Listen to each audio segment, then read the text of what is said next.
नमस्कार, मानस Mishra all news India में आप सभी का बहुत बहुत स्वागत करता हूं। आपने राजस्थान में कन्हैया कुमार की हत्या का मामला देखा होगा, जहां कन्हैया कुमार को सिर तन से जुदा गैंग ने किस तरह से निर्मम हत्या की और उसके बाद राजस्थान में वो खुले घूमे।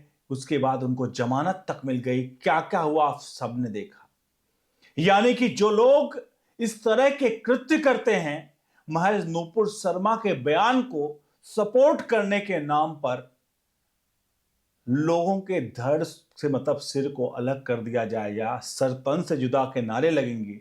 और इस सब करने के बावजूद भी वो हमारे न्यायपालिका से किस तरह से छूट जाते हैं आप सभी जानते हैं। लेकिन सबके बीच में अब की बार एक्स मुस्लिम, जी हां, जिसका नाम से एक्स मुस्लिम कहा जाता है, और वो उत्तर प्रदेश के गाजियाबाद के लोनी में रहते थे। और कुछ लोगों ने, कट्टरपंथियों ने उनके घर में घुस करके उनके ऊपर वार किया। उनकी हालत इस वक्त गंभीर बनी हुई है। लेकिन अब की बार इन कट्टरपंथियों ने बड़ी गलती कर दी, और गलती बड़ी इसलिए की क्योंकि यह मामला उत्तर प्रदेश में हुआ, यानी कि योगी आदित्यनाथ के गढ़ में हुआ। लोनी, उत्तर प्रदेश दिल्ली का बॉर्डर, और जहां पर यह घटना हुई।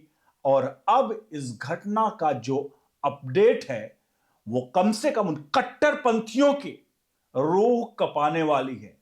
दिखाने जा रहे हैं आपको इस खबर में योगी आदित्यनाथ का वो रौद्र रूप। और आपको इतना चाहेंगे इस पूरे प्रकरण पर अपनी राय प्रतिक्रिया जरूर दीजिएगा, और वीडियो को लाइक शेयर जरूर करेगा।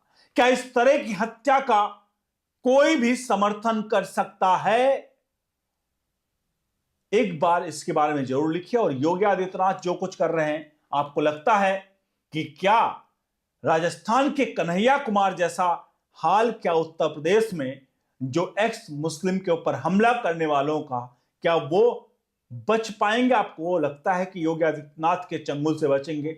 इस पर भी राय दीजिए। बढ़ते हैं पूरी के पूरे प्रकरण की तरफ। पहले आप थोड़ा सा समझ लिए कि ये पूरा मामला क्या था।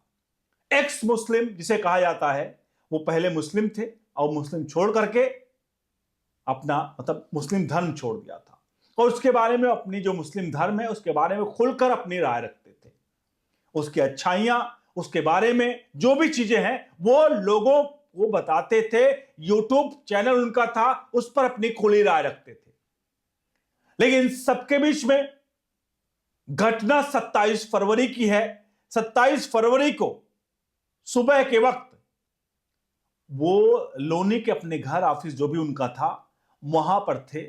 दो बाइक सवार मुंह पर नकाब बांधे हुए आते हैं और उनके घर में घुसते हैं, उनके गर्दन और उनके पेट पर वार करते हैं, और वो वहां से भाग निकलते हैं। उसके बाद उनकी हालत खराब होती है। जाहिर सी बात है, हमला हुआ तो उनके नजदीकी हॉस्पिटल लिया जाता है। बाद में उनको जीटीबी अस्पताल दिल्ली वहां से रेफर किया जाता है। और इस वक्त उनकी हालत जो है अभी स्थिर नहीं कही जा सकती है। अभी वो खतरे से बाहर नहीं है, इस तरह की खबरें आई। अब ये पूरा मामला था। अब इस पूरे मामले पर उत्तर प्रदेश के मुख्यमंत्री योगी आदित्यनाथ, जो विदेश दौरे पर गए थे सिंगापुर से जापान तक, वो वापस लौटते हैं। और वापस लौटते ही उनके सामने ये वारदात, इस खबर की उनको पता चलता है। उत्तर प्रदेश के मुख्यमंत्री योगी आदित्यनाथ सीधे तौर पर अपनी पुलिस को आदेश देते हैं, और आनन फानन में 5 टीमें पुलिस की गठित की जाती हैं। और उन 5 टीमों को आदेशित निर्देशित दिया जाता है। और अब क्या एनकाउंटर होगा, क्योंकि ये वही उत्तर प्रदेश है जहां विकास दुबे की गाड़ी पलटती है। ये वही उत्तर प्रदेश है जहां अतीक अहमद को हॉस्पिटल के सामने मीडिया पर्सन बनकर लोग ठोक देते हैं। ये वही उत्तर प्रदेश है जहां मुख्तार अंसारी जैसे लोगों की मौत होती है। अब बहुत सारे ऐसी चीजें हैं, मैं इसलिए इन सबको नाम ले रहा हूं कि जो लोग माफिया इस तरह की चीजों में लिप्त थे, आज उनको कोई नाम लेने वाला नहीं है। अब यही उत्तर प्रदेश में अब जब ये लोग, जिन लोगों ने कृत्य किए हैं, क्या वो बच पाएंगे? क्योंकि इस पूरे प्रकरण में एक्स मुस्लिम के जो बेटे हैं उन्होंने एफआईआर दर्ज कराई है। लोनी थाना गाजियाबाद में जो एफआईआर दर्ज हुई है उसमें ऑल इंडिया एआईएमआईएम के नेता हैं असगर अली, उनके ऊपर एफआईआर दर्ज हुई। एक भारतीय बिल्डर है उसके ऊपर हुई है।